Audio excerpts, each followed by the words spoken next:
5 years ago? 5 years ago, I was a joke. 5 years ago, I could hardly even tie my shoes by myself, man. I was a mess. One word to describe me back then? Potential. Definitely potential. 1 to 100. It starts with a song.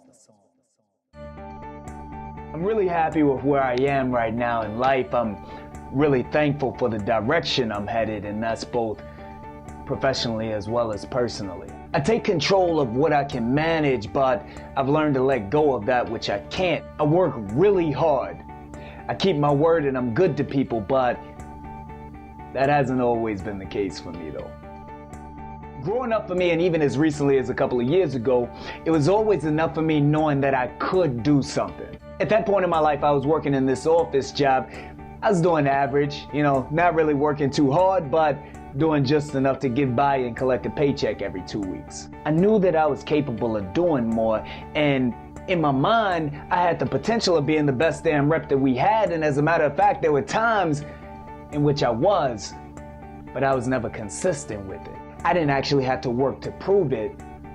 I had the potential. Then my office hired this wise and wonderful manager named Patty Busk. Seemingly one of the first things she wanted to do was to challenge me, which at that point wasn't something that I liked too much. She began to demand that I work harder. She began to demand that I gave more of myself. And one day I told her, I was like, Patty, I don't plan to be at this job forever.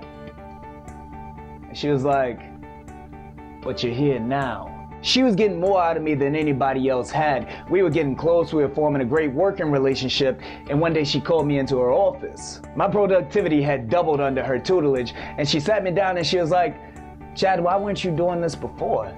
Very simply, I told her because I didn't feel like working that hard. I just didn't want to. Her next question changed my life. She said, Chad, why would you settle for giving less than your best to something that has your name on it? I had never really been asked anything like that before. I had never been forced to sit down and look at myself and reflect upon how my actions were affecting the rest of my life. Patty and I went on to be great friends. She's genuinely one of the best mentors I've ever had, and without her in that conversation, I really don't know where I would have ended up. She was able to reach me in a way that few beyond my mother ever have. And what she gave me was to stop being satisfied with just enough, to stop being satisfied with less than my best, and to stop being satisfied with the potential of a better life. I leave this short today because now we got a homework assignment. We already have our dreams and goals. We already have our path laid out. We already know that there are some people that we're not going to be able to take with us on this journey. But what we have to do right now is take a look at ourselves.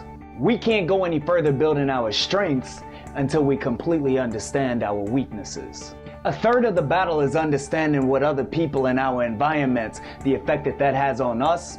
But a majority of our success and happiness comes from winning the battle of self. You have to keep your word, you have to keep your promises, not only to other people, but most importantly, to you. So what I'm asking you is to go look into that mirror. Go look back into your own eyes and truly understand what you are doing to hold you back. Once we're ready to get out of our own way, we can continue moving along this path. Things my mama taught me. Like it, love it, or hate it, please feel free to leave your comments below. Be sure to check me out next Wednesday for another episode of TM2. Things my mama taught me. I'll see you soon. I love you. Am I making you proud, pop?